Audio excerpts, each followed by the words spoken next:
Muy buenas familia, ¿qué tal estamos? Bienvenidos un día más aquí a vuestro canal, a Call of Cycling.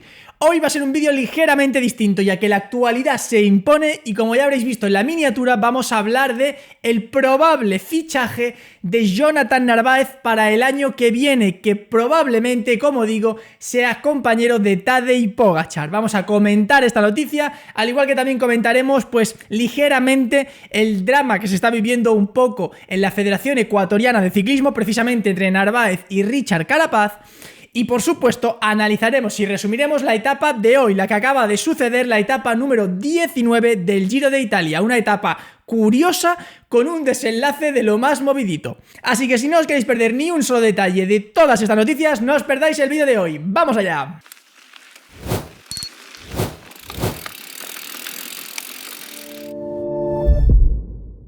Antes que nada y como siempre os pido por favor, si os gusta el vídeo dale un fuerte like y compartidlo, y si queréis apoyar este contenido, este canal y no estáis suscritos, hacedlo y juntos haremos que Call of Cycling crezca día a día.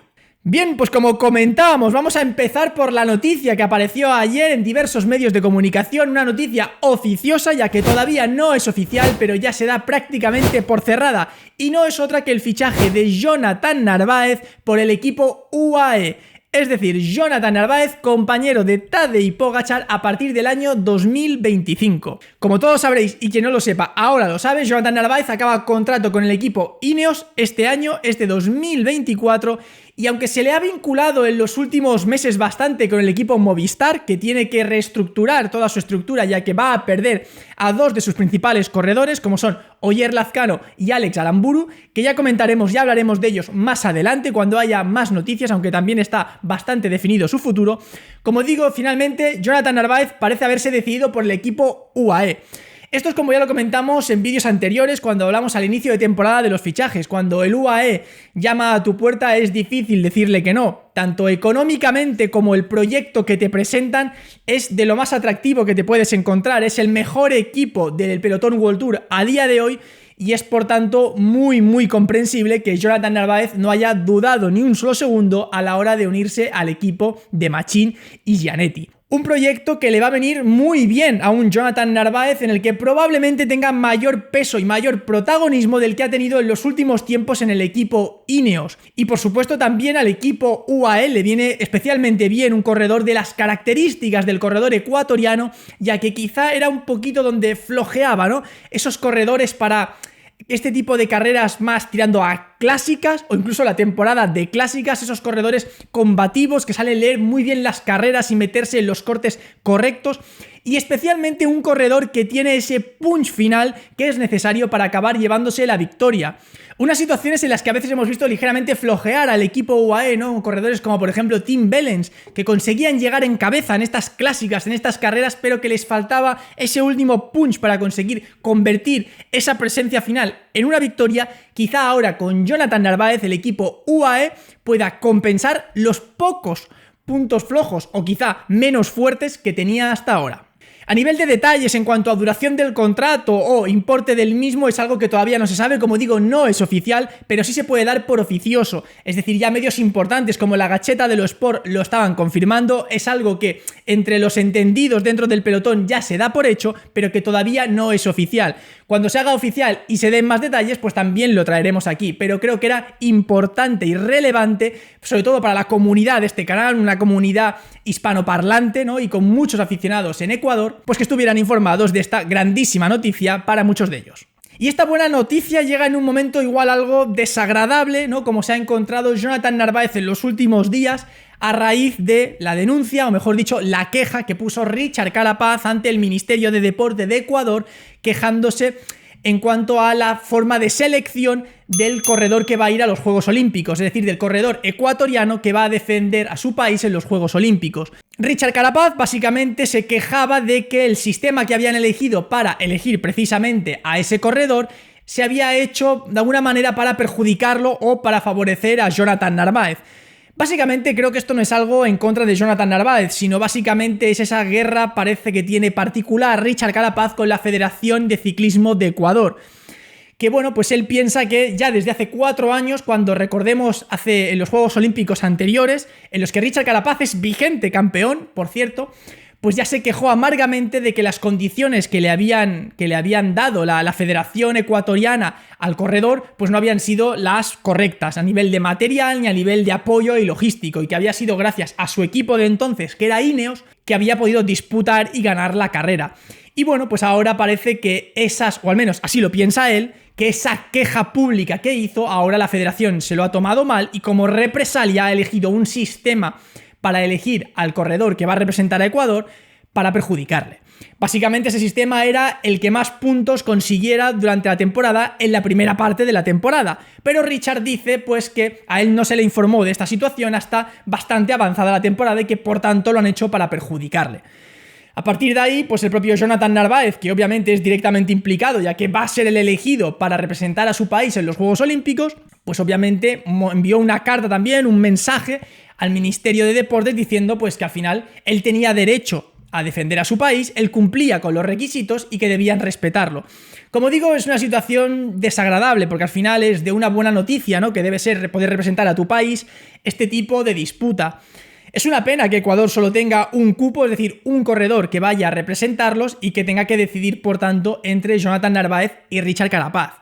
Si nos centramos en el ámbito puramente deportivo, es cierto que el recorrido de los Juegos Olímpicos se acomoda muchísimo más a las características de Jonathan Narváez, mientras que, por el otro lado, el del Mundial es mucho más propicio para las características de Richard Carapaz. Pero por otra parte hay que tener en cuenta que Richard Carapaz es el vigente campeón de los Juegos Olímpicos y que por tanto le gustaría defender ese mérito, ¿no?, o esa medalla de oro que ostenta hasta el día de hoy.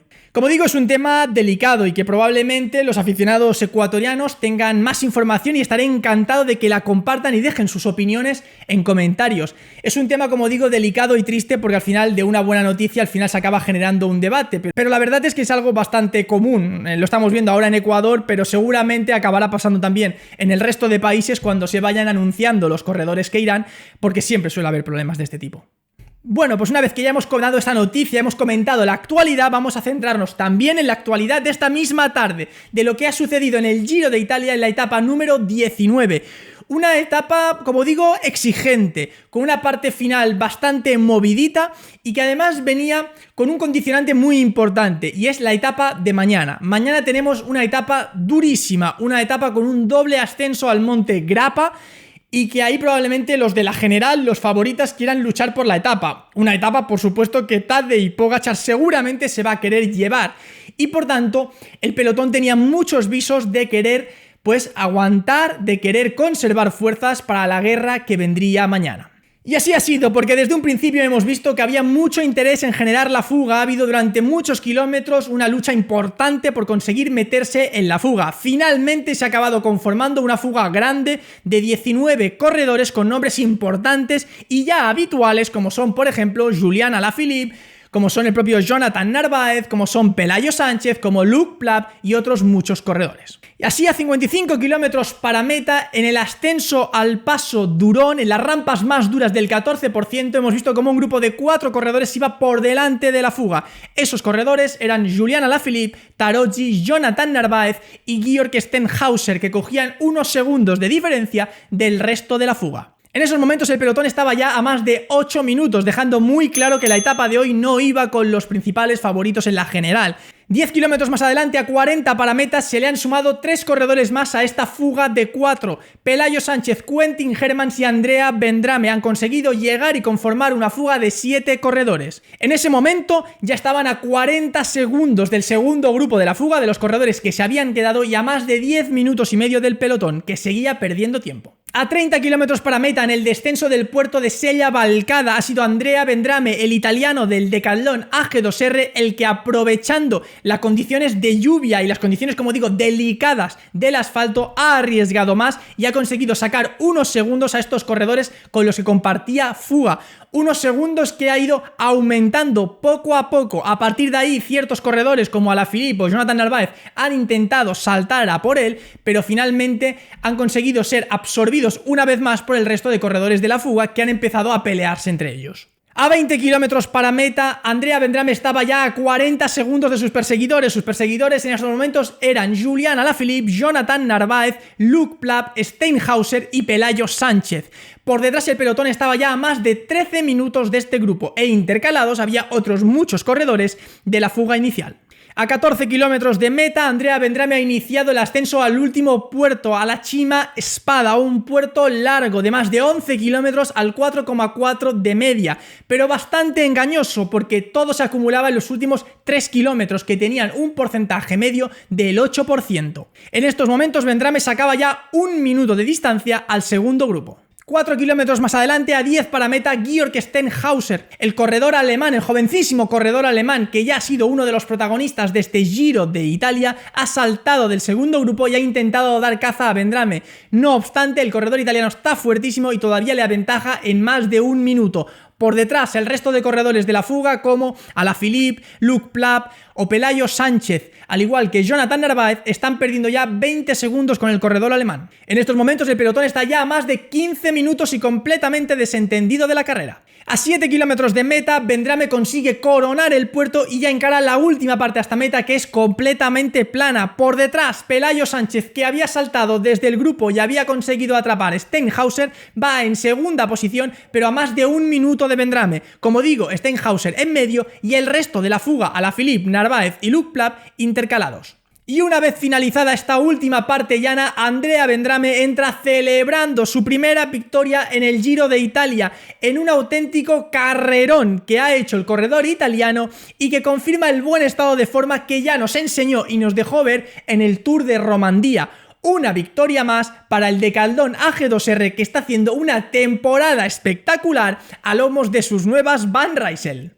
54 segundos después llega otro que está haciendo un temporadón espectacular, Pelayo Sánchez, que ya ha conseguido una victoria en este Giro de Italia y lleva una temporada impresionante. Otro corredor joven, 24 años, el asturiano del Movistar. Y como esto va de jóvenes, 1 minuto y 07 después entra Georg Steinhauser, que también es uno de los protagonistas de este Giro, ya que hace 2 etapas consiguió su victoria, dándole la victoria al Education First de una manera impresionante y por supuesto consiguiendo la primera victoria como profesional de este joven corredor también de 22 añitos. A partir de ahí han entrado por los que faltaban, Alaphilippe, Narváez, Luke Plapp, el resto de corredores intercalados y hemos tenido que esperar más de 15 minutos para ver entrar al pelotón, un pelotón reducido en el que ya solo estaban los favoritos. Unos favoritos que además uno de ellos ha recibido al menos un susto importante y es que a 6 kilómetros para el final hemos visto como Geraint Thomas hacía un afilador con Antonio Tiberi por mirar para atrás y se fue al suelo. Afortunadamente para él, el grupo le ha esperado, bajado mucho el ritmo y apenas 1 kilómetro después ha conseguido reintegrarse.